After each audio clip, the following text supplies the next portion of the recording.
Breaking news tonight, huge drama in a Florida courtroom as the man accused of attempting to kill Donald Trump as he played golf last year has been found guilty on all charges. Ryan Routh was facing 5 charges, including attempted assassination of a presidential candidate.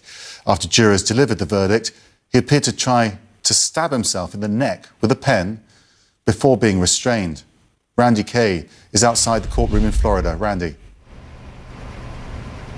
That's what happened right after that verdict was read. I ran out to our cameras here to get the verdict on the air, but a source from inside telling us that Ryan Routh, after the verdict was read and after he learned he had been found guilty on all 5 federal charges, he did take a pen and try to stab himself in the neck. He was restrained. His daughter also had some type of outburst in the courtroom, an emotional outburst.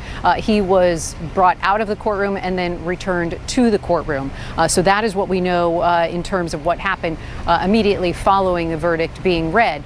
He was found guilty of this attempted assassination of a major presidential candidate, as well as possession of a firearm in furtherance of a crime of violence, assaulting a federal officer, a felon in possession of a firearm, and possession of a firearm with an obliterated serial number. They showed that SKS rifle that was found at the scene with the obliterated serial number as evidence during the trial. But what was interesting during the closing arguments were that prosecutor Chris Brown reminded the jury that there was intent, because they believe, actually both sides believe, that this hinged on intent.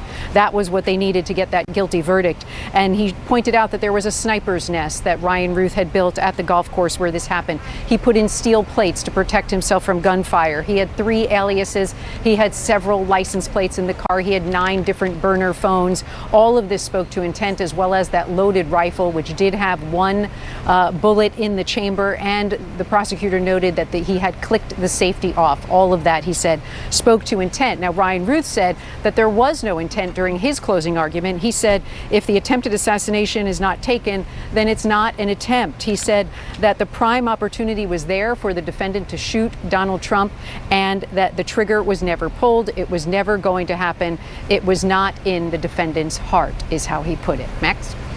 Randy, okay, a dramatic day in court there. Thank you so much.